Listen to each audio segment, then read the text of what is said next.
Mas, irmãos, vamos então agora para o segundo vídeo, né? A segunda parte do estudo da lição número 10 do segundo trimestre da Escola Bíblica Dominical, Ministério de Mestre ao Doutor.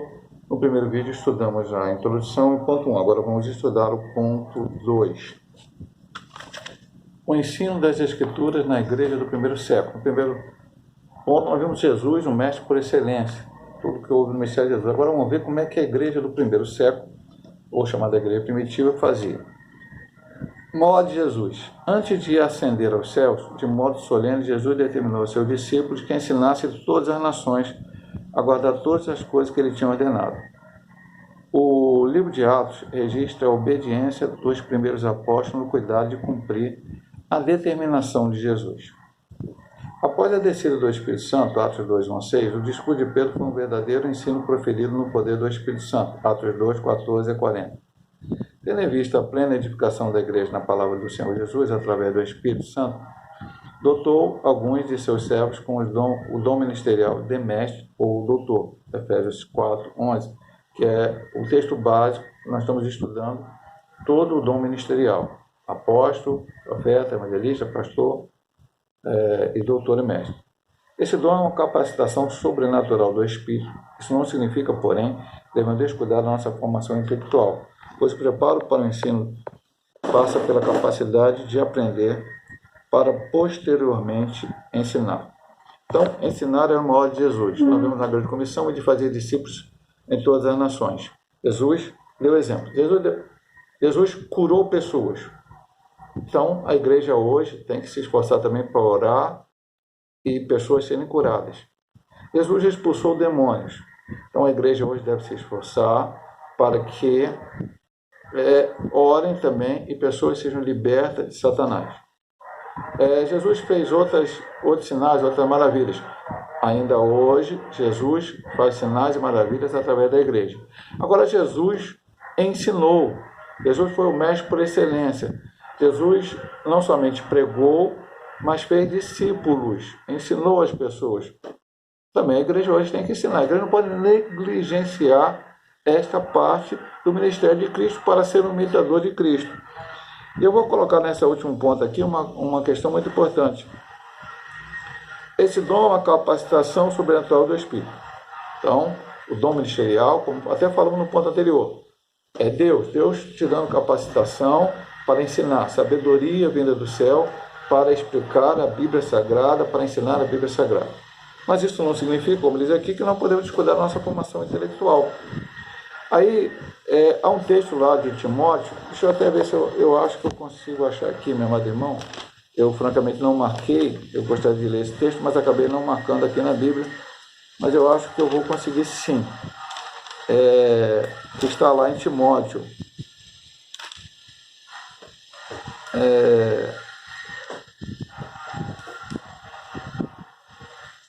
A segunda epístola.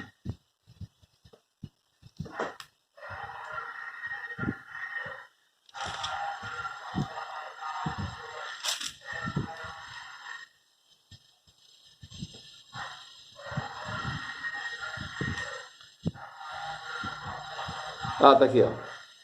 Achei. Na segunda carta de Timóteo, capítulo número 4, versículo número 13, Paulo está dando uma instrução a Timóteo. Ele diz assim: quando vieres, traz a capa que deixei em Troade, em casa de Carpo, e os livros, principalmente os pergaminhos.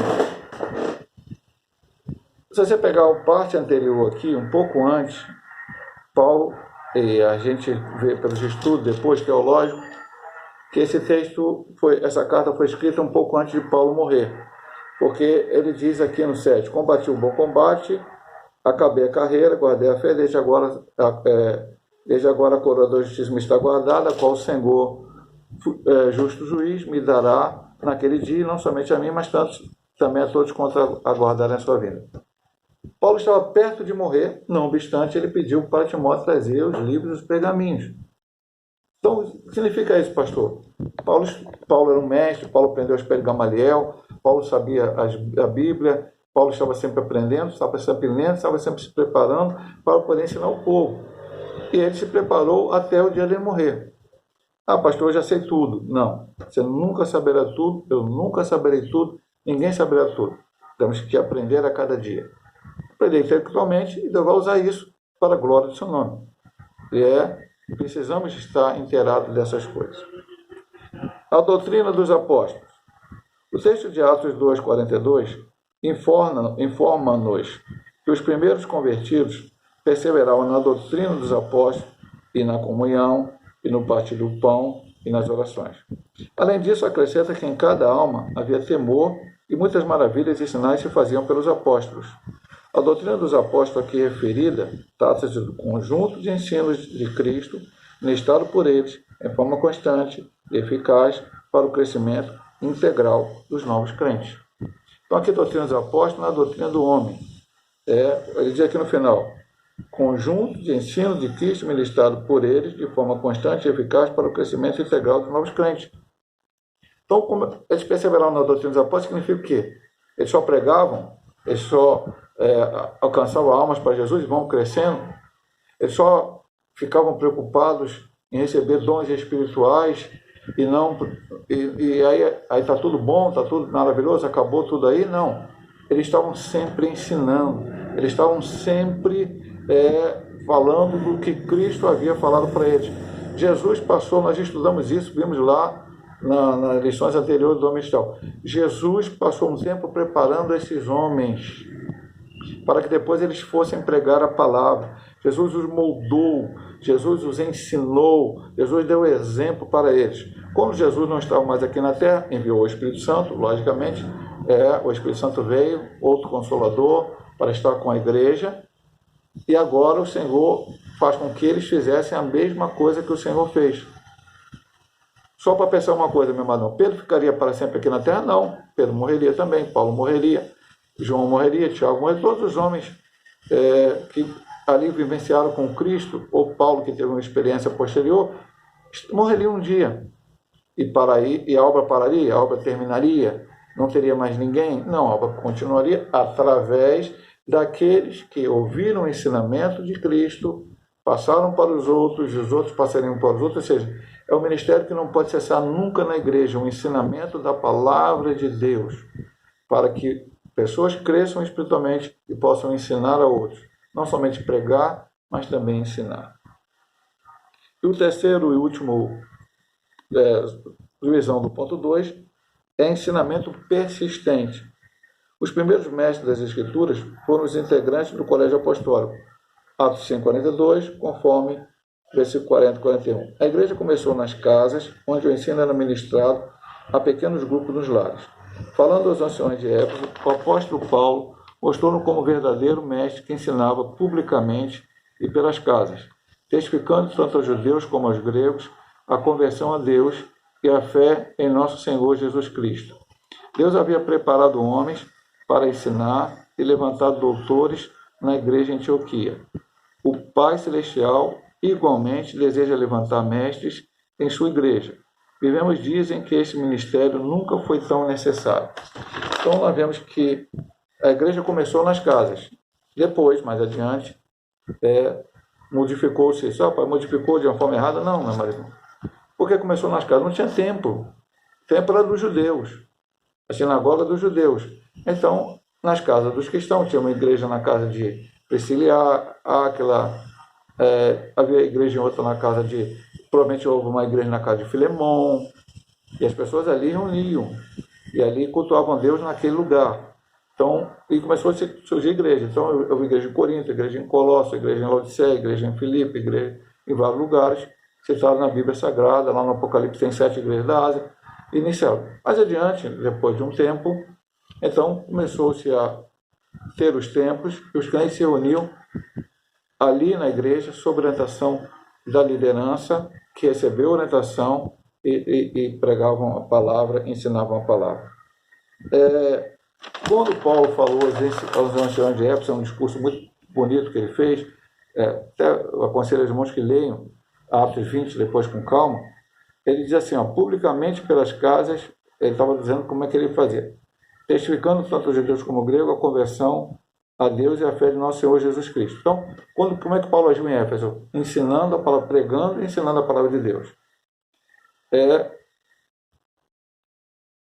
O texto, que é um texto até que está aqui na lição, Atos 13:1, na igreja que estava em Antioquia havia alguns profetas e doutores, a saber, Barnabé, Simeão, chamado Níger, Lúcio, Sireneu, Manaém, que fora criado de Herodes, Tetraque e Saulo. Então Deus chamou pessoas para ensinar. Lá na igreja que estava em Antioquia havia esse tipo de pessoas que ensinavam a palavra de Deus. É um texto muito importante, meu amado irmão. E quando Barnabé ele chegou e pregou a palavra em Antioquia, as pessoas aceitaram a Cristo. Ele viu que a necessidade daquele povo aprender. Então ele foi lá em Tarsus, puxou Paulo veio para lá e um ano eles ensinaram aquela igreja.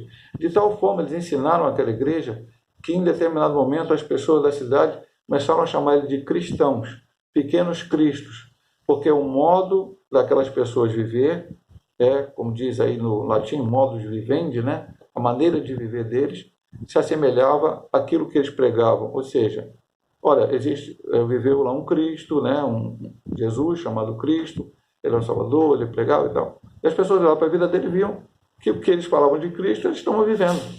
Porque eu não posso ensinar alguma coisa de Cristo. Cristo perdoou.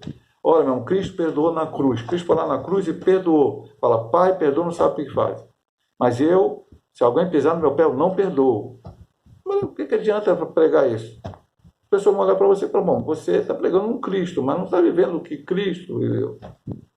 E assim por qualquer outra coisa que eu possa te ensinar sobre o que Cristo fez. Se eu prego a Cristo, se eu ensino a Cristo, eu tenho que viver aquilo que ele viveu. E havia aqueles doutores, aqueles homens ensinaram a palavra e a igreja aprendeu. Por isso ele diz, o Pai Celestial igualmente deseja levantar mestre em sua igreja. Vivemos dias em que esse ministério nunca foi tão necessário. Por quê, pastor?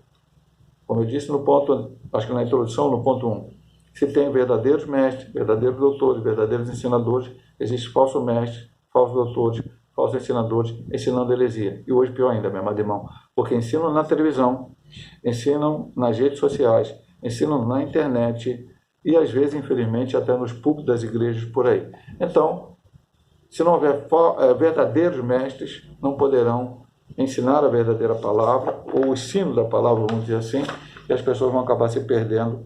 Infelizmente, essa é uma verdade. Agora vamos para o ponto 3, a importância do dom ministerial de mestre. Por que é tão importante, né? Esse ponto anterior que ela está falando, mas agora vou entrar no ponto mais específico. Uma necessidade urgente da igreja. Para o ministério do ensino ser eficaz na igreja, para o ministério de ensino ser eficaz na igreja local, é preciso haver pessoas vocacionadas. Não são todas que reúnem informações exegéticas, históricas e literárias da Bíblia, aplicando-as como é necessário. Deus concedeu à sua igreja mestres, que é preciso que ela invista neles também.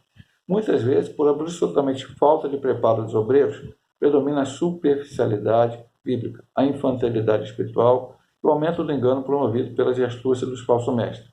Esse dom do Senhor é para a igreja amadurecer em todas as dimensões da vida cristã e ao mesmo tempo em que desmascara os falsos ensinos. Pastor, a igreja metodista pentecostal já teve alguma dificuldade? Sim, meu irmão. Foi algum momento que foi ensinado algumas coisas na igreja, como que fosse uma doutrina, um ensinamento bíblico, que era mais costumes.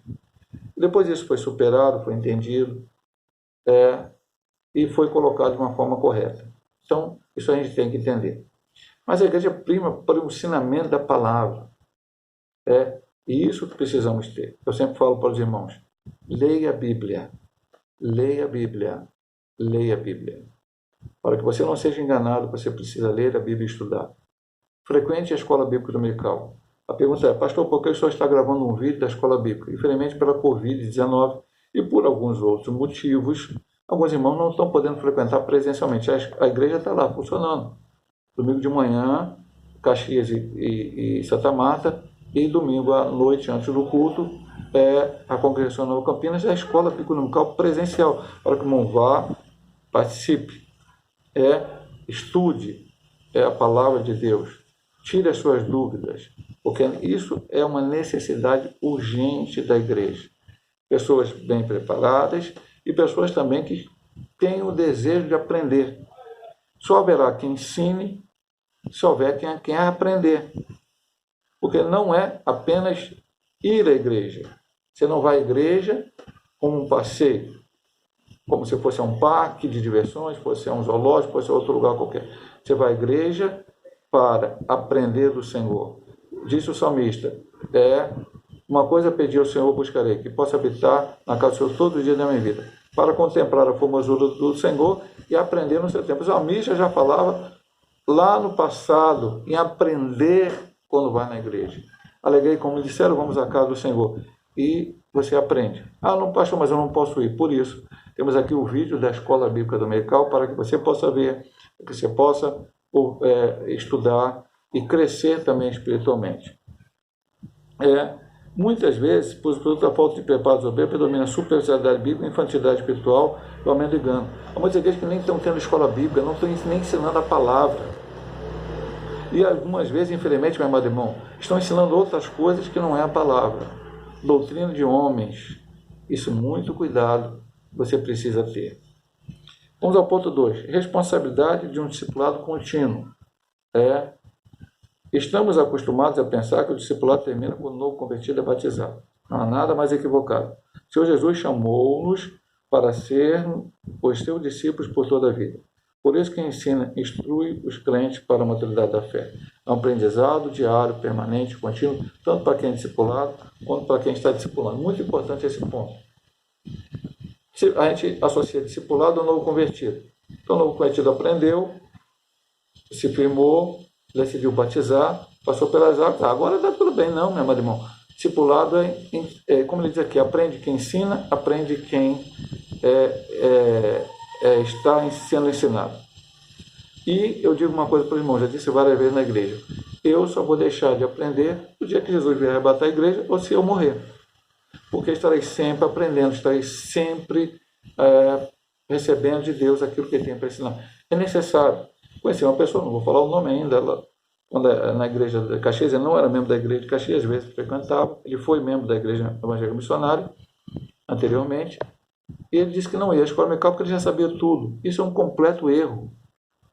Eu, pastor Hélio, vou dar aula na escola dominical e aprendo na hora que eu estou ministrando a aula. No momento eu ministro em Santa Marta, quando eu vou lá, em Caxias é o pastor Paulo, mas estou ali ajudando o pastor Paulo, juntando com os irmãos, e estou aprendendo. Às vezes o irmão faz uma pergunta de um assunto que eu nem tinha ainda pensado daquele prisma, daquela forma. E aí eu estou aprendendo. E vou aprender até o resto da minha vida. Eu já sei tudo. Não existe isso. Estamos sempre aprendendo. Então o ensino é contínuo. O novo convertido aprende, tem que continuar aprendendo.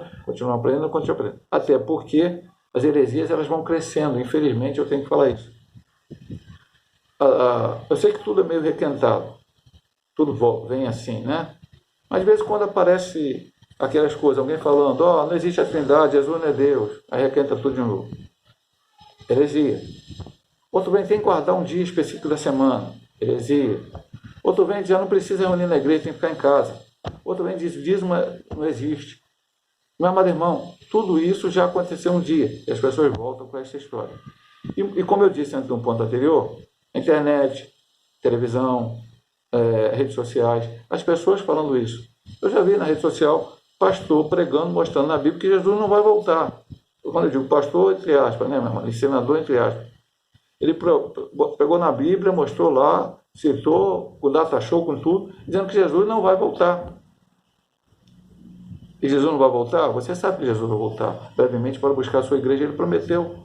Não foi a promessa de Paulo, de Pedro, de João, de Tiago, de ninguém mais. Foi a promessa de Cristo. Ele prometeu que voltaria, buscaria a sua igreja.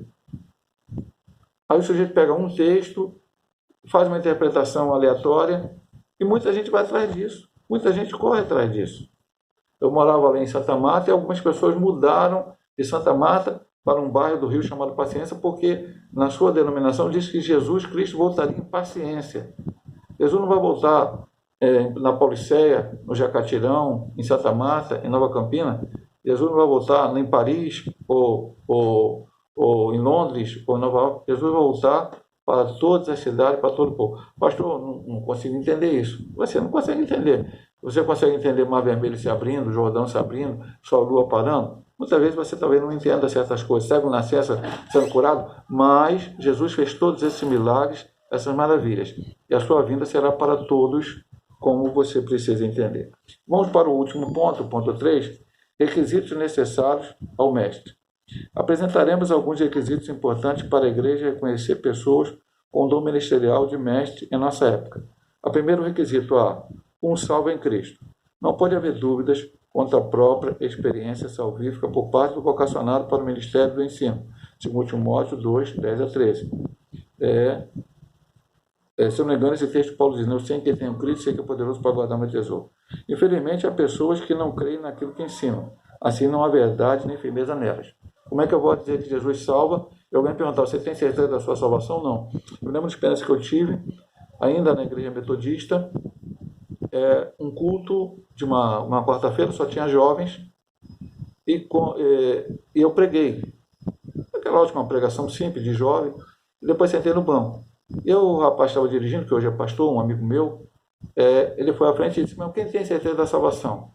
E um falou, eu estou buscando por onde, eu estou fazendo por onde, eu estou não sei o quê. Quando chegou a minha vez, eu falei, se eu não tivesse certeza da minha salvação, eu não teria pregado. Como é que eu vou pregar para as pessoas que Jesus salva? E a pessoa pergunta, você é salvo? Não, não tem, não estou achando. Então, talvez, quem sabe, pode ser. Então, eu tenho que ter a certeza da salvação. Ah, pastor, isso significa que você já vai ser salvo? Não, você perseverar até o fim. Mas, enquanto eu estou em Cristo, eu preciso ter essa certeza. E assim vai por diante.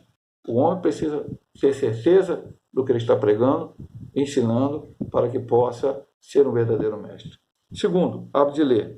Em nosso país, a leitura é um problema cultural. Se as pessoas leem pouco, a igreja pouco lerá. Entretanto, como ensinaremos se não lemos? O hábito de leitura é levado a sério no ministério do apóstolo Paulo. Eu acabei até lendo anteriormente, 2 Timóteo 4,13, quando ele pede para Timóteo levar os pergaminhos e o livro para ele.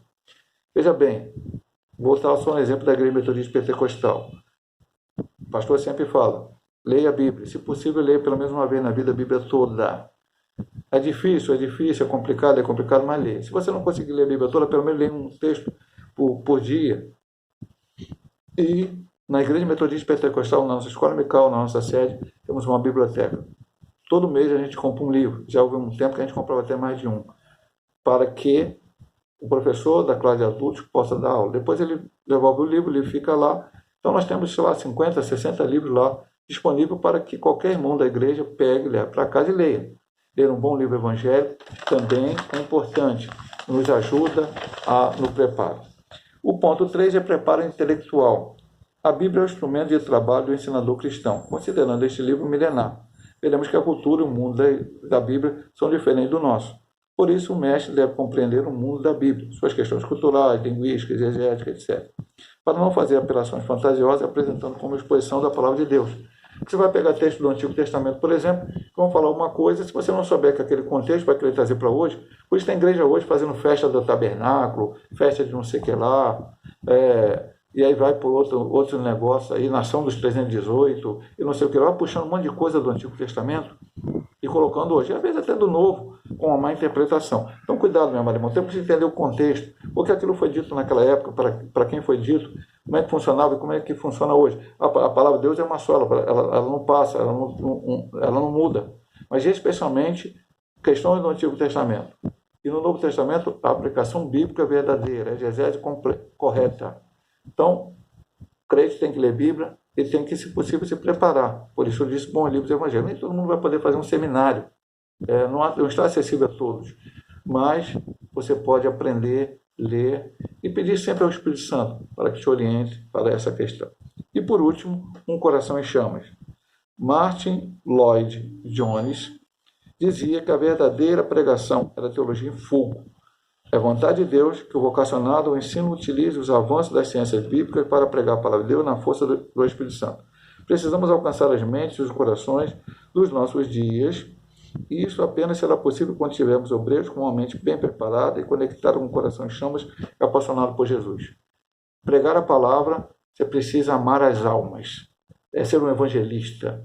Agora a alma ganha para Jesus. Agora ela precisa ser ensinada. Você deve realmente amar o ensino da palavra. Querer que pessoas aprendam, cresçam espiritualmente, melhorem como cristãos.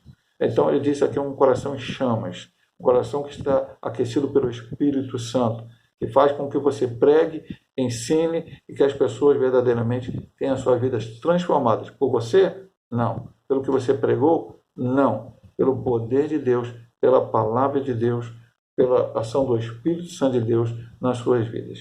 Vamos para a conclusão. É preciso desfazer a ideia propagada ao longo de décadas acerca do preparo intelectual do crente. Não é verdade que necessariamente esfriará na fé se estudar. Quando eu fui para o seminário, alguém disse para mim, cuidado, você pode até se desviar. Bom, posso me desviar no seminário, posso me desviar no curso de Direito, posso me desviar no curso de Contabilidade, no curso de Medicina, não importa. Agora, a maioria de nós tem uma vida secular, nem todo mundo vai ser chamado para ser pastor, então as pessoas vão estudar. Vou estudar Medicina, e eu estou com medo de estudar Medicina e deixar de ser crente, então não vou estudar Medicina, não vou virar médico, mas é o meu dom ser médico, ou ser enfermeiro, ou ser contador, ou ser... Então, o problema não é onde você estuda, o que você estuda, o ambiente onde você está. É a tua vida espiritual com Deus, é estar em oração, em jejum. Então, esse mito que você vai estudar muito e a sua fé vai fracassar, não existe. Paulo era um grande estudioso da palavra, conhecia muitas coisas além da palavra. Ele citou lá no Areópago, no capítulo 17 de Atos, até os poetas gregos, né, para poder pregar a palavra de Deus, conhecia bem e nunca se desviou, pelo contrário, confirma Senhor até o dia final.